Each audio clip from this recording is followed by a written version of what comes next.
અંકલેશ્વર જીઆઈડીસીમાં ફરી પ્રદૂષણનો કાંડ. C pumping સ્ટેશનમાંથી ઝેરી કેમિકલનું ઓવરફ્લો.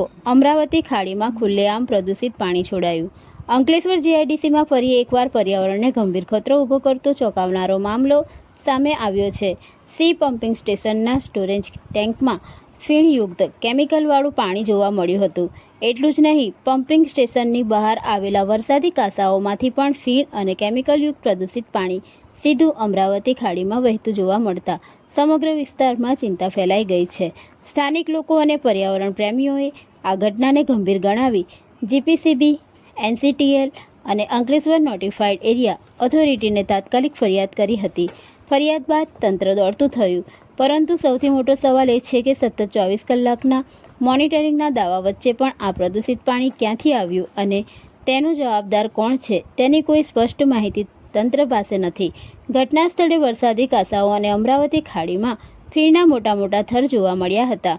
સ્થિતિ એવી બની હતી કે ફીણને કાબૂમાં લેવા માટે ડીપીએમસીના ફાયર ટેન્ડરો બોલાવવામાં આવ્યા અને પાણીનો સતત મારો ચલાવવામાં આવ્યો.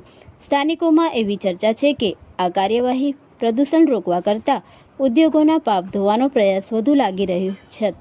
સૂત્રો પાસેથી મળતી પ્રાથમિક માહિતી મુજબ સી પમ્પિંગ સ્ટેશનનો સ્ટોરેજ ટેન્ક ઓવરફ્લો થતાં ફીણયુક્ત કેમિકલવાળું પાણી વરસાદી કાંસાઓ મારફતે અમરાવતી ખાડીમાં છોડાઈ રહ્યું હોવાની આશંકા વ્યક્ત કરવામાં આવી રહી છે. જો આ આશંકા સાચી સાબિત થાય તો તે પર્યાવરણ માટે અત્યંત ગંભીર બાબત છે.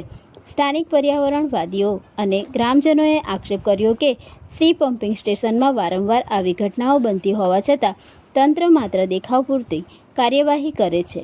તેમની માંગ છે કે જો સ્ટોરેજ ટેન્ક વારંવાર ઓવરફ્લો થાય છે તો સી પમ્પિંગ સ્ટેશનને ક્લોઝર નોટિસ આપી કડક કાર્યવાહી કરવામાં આવે. પર્યાવરણ પ્રેમીઓનો વધુ એક ગંભીર સવાલ છે કે જ્યારે મોન્સૂન એક્શન પ્લાન અમલમાં હોવાનો દાવો કરવામાં આવે છે અને જીપીસીબી, એનસીટીએલ તથા જીઈએમઆઈ દ્વારા સતત મોનિટરિંગ કરવામાં આવતું હોવાનો દાવો થાય છે, ત્યારે આટલી મોટી માત્રામાં પ્રદૂષિત પાણી અમરાવતી ખાડી સુધી કેવી રીતે પહોંચી ગયું? આ ઘટનાને જીપીસીબીની કામગીરી પર અનેક પ્રશ્નો ઊભા કર્યા છે. શું જવાબદાર ઉદ્યોગો સામે કડક કાર્યવાહી થશે કે ફરી એકવાર સમગ્ર મામલો કાગળો સુધી સીમિત રહી જશે? શું પ્રદૂષણ ફેલાવનારાઓને કાયદાનો ડર રહ્યો નથી અને શું પ્રકૃતિ સાથે થઈ રહેલા આ ખેલ સામે જવાબદારીને દંડિત કરવામાં આવશે?